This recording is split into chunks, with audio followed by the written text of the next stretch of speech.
दोस्तों, इस वीडियो में हम कॉन्सेप्ट्स इन कंपैरेटिव पॉलिटिकल एनालिसिस का पीवाईक्यू डिस्कस करेंगे, एग्जाम पैटर्न डिस्कस करेंगे। इसके सिलेबस में नज़र डालें, टोटल 7 यूनिट्स इसमें बताई जा रही हैं। अब इसमें पहली यूनिट है socio economic structure, capitalism, socialism, colonialism, new liberalism के बारे में है। यूनिट 2 में आपका डिस्कोर्सेस एंड नेशनलिज्म है। यूनिट 3 आपकी कॉन्स्टिट्यूशनलिज्म है, evolution of idea of constitutionalism, post colonial constitutionalism. फिर आपका फेडरलिज्म के बारे में आपको पढ़ना है, फेडरलिज्म एंड कॉन्फेडरेशन डिबेट्स होती हैं इसके अराउंड, वो पढ़ना है। स्टेट एंड रिजाइम टाइप्स के बारे में आपको पढ़ना है, इलेक्टोरल सिस्टम के बारे में आपको पढ़ना है और पार्टी सिस्टम के बारे में आपको पढ़ना है। ये थोड़ा सा इसका ब्रीफ सा सिलेबस है। आइए डिस्कस करते हैं इसका पीवाईक्यू। तो पेपर एज यूजुअल 90 मार्क्स का आएगा और पूरा पेपर या तो इंग्लिश में दीजिए या हिंदी में दीजिए। टोटल 10 में से 5 क्वेश्चंस आपको करने हैं। पहला क्वेश्चन हमारे पास ये है, नव उदारवाद से आप क्या समझते हैं, न्यू लिबरलिज्म से, और नव उदारवाद की सामाजिक आर्थिक संरचनाओं का आलोचनात्मक विश्लेषण दीजिए। सोशो इकोनॉमिक स्ट्रक्चर के बारे में बताना है न्यू लिबरलिज्म का। नेक्स्ट क्वेश्चन है, discuss various factors leading to the growth of socialism. समाजवाद के विकास के लिए अग्रणी विभिन्न कारकों पर चर्चा कीजिए। उसके बाद है, what is the nation and nationalism, राष्ट्र एंड राष्ट्रवाद क्या है। Discuss Gandhi's conceptualisation of nationalism, Gandhi की राष्ट्रवाद की अवधारणा पर चर्चा कीजिए। उसके बाद अगला क्वेश्चन है, discuss the evolution of constitutionalism from colonial to post colonial context. औपनिवेशिक के उत्तर औपनिवेशिक संदर्भों में संवैधानिकता के विकास पर चर्चा कीजिए। उसके बाद है, explain the origin, evolution and functioning of federation in modern times.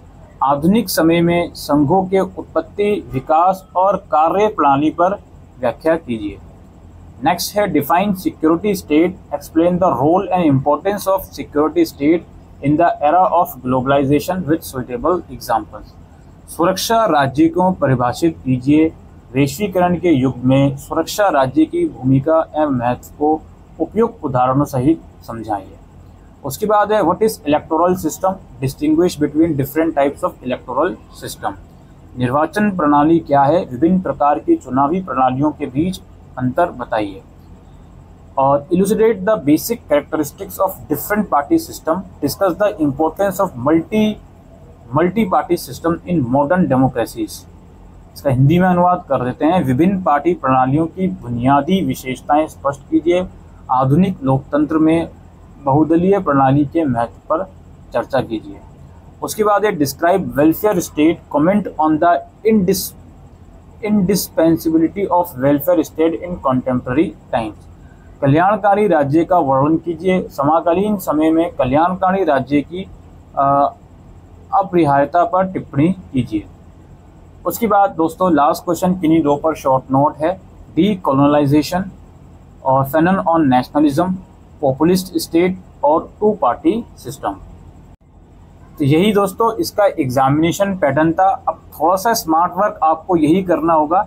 10 में से 5 क्वेश्चंस करने होते हैं, तो आपकी टोटल 7 यूनिट हैं, तो कम से कम टोटल 5 यूनिट्स आप शुरू की कर लोगे तो बेहतर रहेगा, क्योंकि एक यूनिट में से 2 क्वेश्चन भी बन सकते हैं, चांसेस हैं। खासकर पहली यूनिट में से आप देखोगे तो न्यू लिबरलिज्म के ऊपर भी क्वेश्चन है, सोशलिज्म के ऊपर भी क्वेश्चन है, तो 6-7 क्वेश्चन करने की गुंजाइश बन जाएगी अगर आप 5 यूनिट आराम से कवर कर लेते हो।